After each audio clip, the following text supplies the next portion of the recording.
gonna stay on that side, or we're gonna do on the same side? You got that side, I got this side. That's how it is. Marriage, sometimes you take that side, I'll take this side. The man's 30 years. Yeah. What in the world is your secret? We're in love. Still in love. We still like each other. As you can see, some people, they love each other, but they don't like each other. Yeah. Can you give them more on the monitor, please? I'm sorry, Dave. Yeah, they see their spouse coming up. Here it is.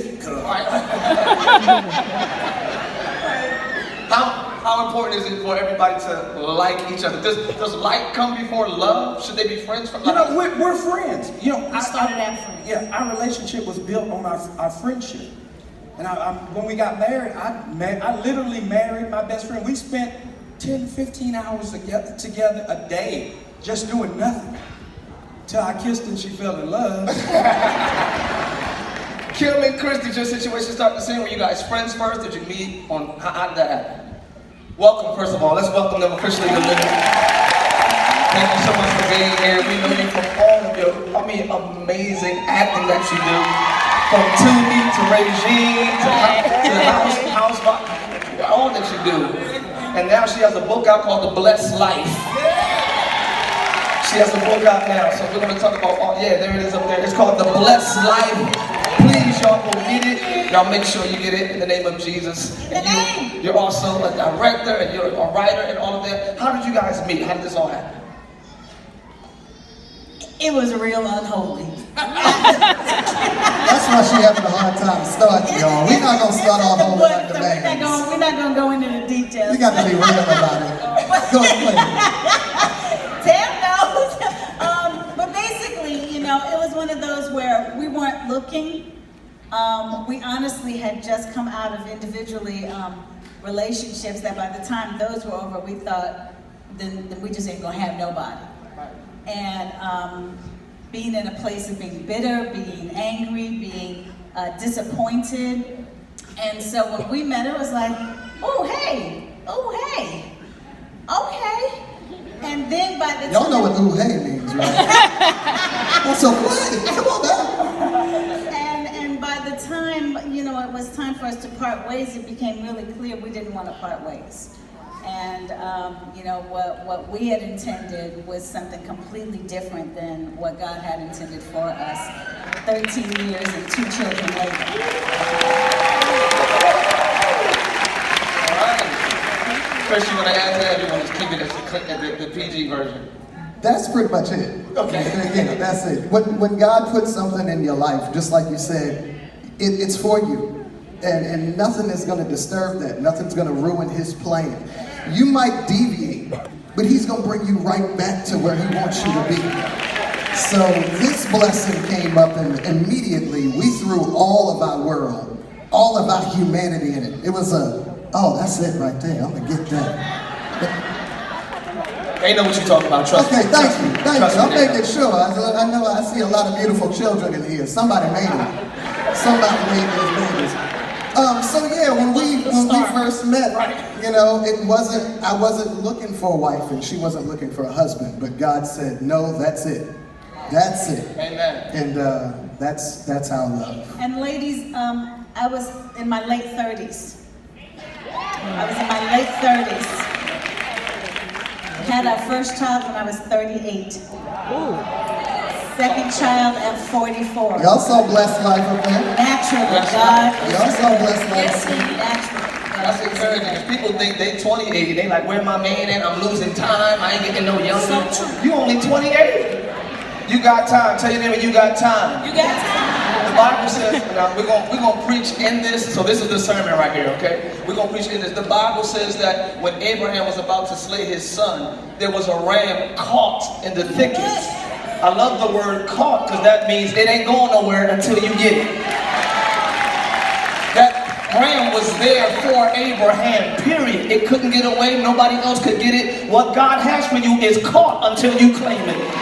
So don't think you miss your opportunity. Don't think you miss your window. Don't think you miss. No. Your blessing is caught until you get it. Look at your neighbor and say, come and get it, come and get it, come and get it. I'm sorry, it's Sunday morning, so I'm going to preach in between the questions. So So you ain't missing nothing. Devon Franklin, Megan Good, you are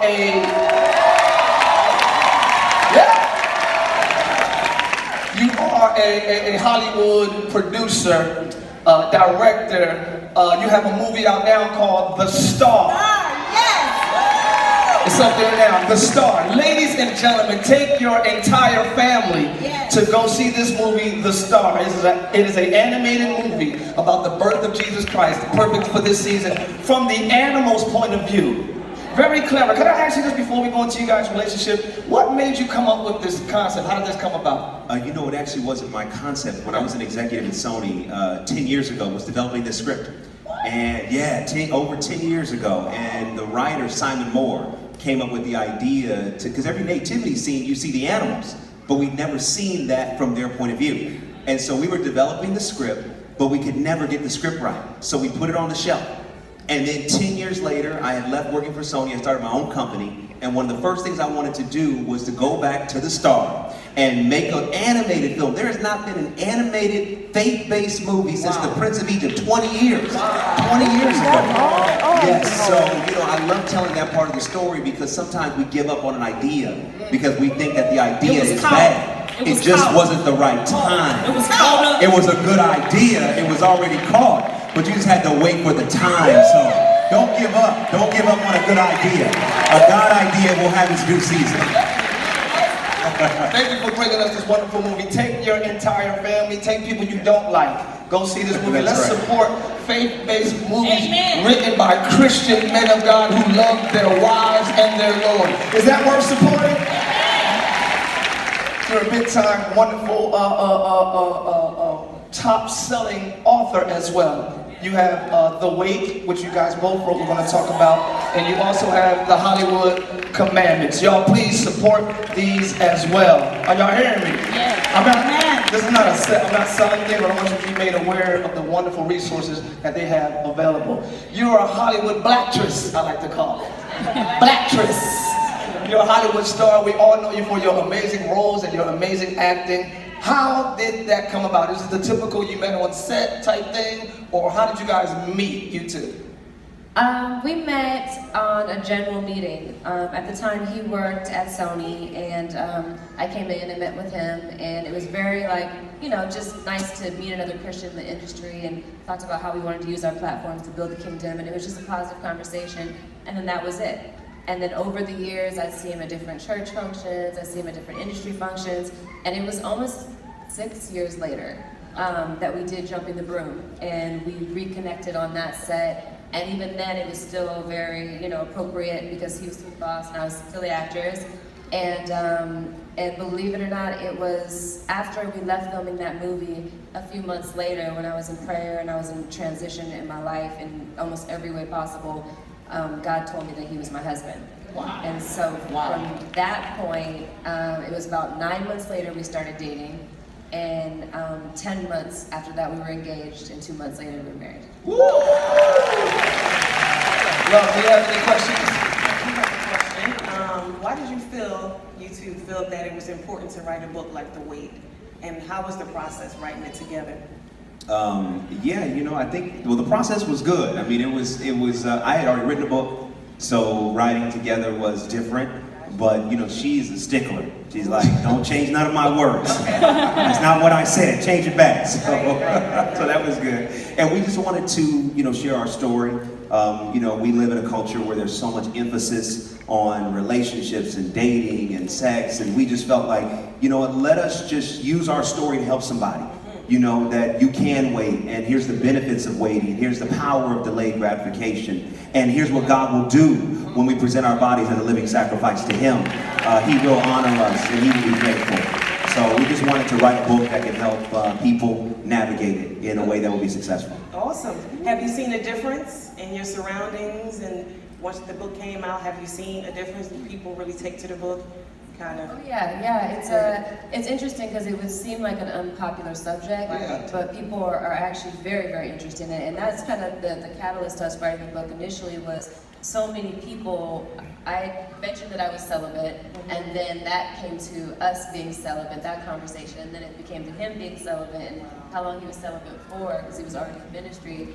And people just got really, really interested in it. And then now the book has come out to see so many young people, not just like people That's in their good. 30s, 40s, 50s. I mean, like 20-year-olds, That's so good. 17-year-olds, like Yes. talking about it. It's been the biggest blessing is to be able to talk about it in a way where we make it feel cool. Yeah. To love Yeah. yourself and Amen. to know that you're worthy of God's best and to be the highest version of yourself. And so it's, yeah. Amen. I love it. I love that delayed gratification. I love that term, delayed gratification. Go ahead and put that on your hashtag somewhere on the post. I want to talk about kids, so I'll come back to you guys, because you're all right, I'll come back to you guys.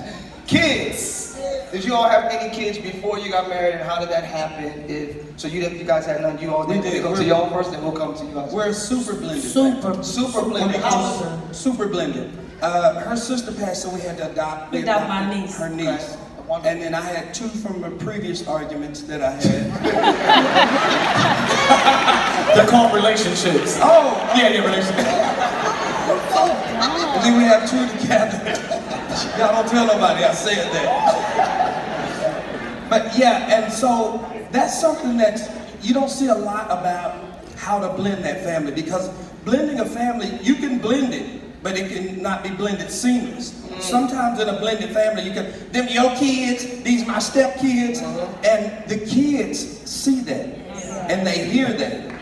And a lot of times we get caught up in what we want. You know, I'm mad at you because you moved on and you moved on to him and got somebody else. And we forget the kid.